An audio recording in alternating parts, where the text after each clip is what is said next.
The Tinklefish by Hannah Beck. Once in a land far away where nothing roams but sand lived the mysterious Tinklefish. The Tinklefish got its name from all the little bells on his back that represented scales. As he roamed through the sand, they made the most beautiful sound. He was very fond of his bells.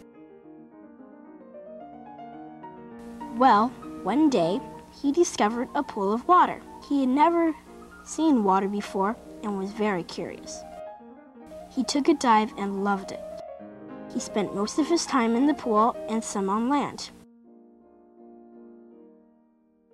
Now, as you know, metal rusts, and that's exactly what happened to his bells.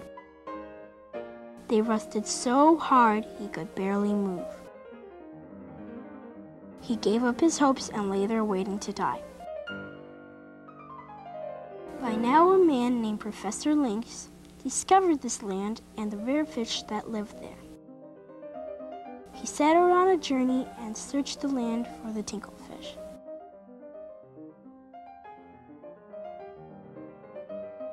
He gave up all hopes when all he found was a small pool and a brick laying beside it. He ventured a little closer, wondering, has another human been here? I certainly haven't read about it in the daily news. He then saw the brick breathe. Then he noticed it was a fish, rather brown, but a fish. It made a strange rattling sound.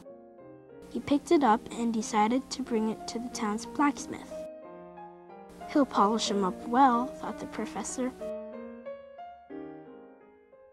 And he started the journey back home. The blacksmith did a good job polishing the Tinklefish.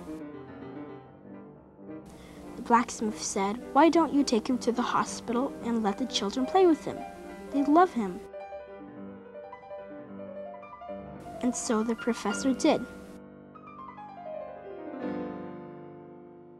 They did love him, and the Tinklefish gave them each a bell. They immediately got better.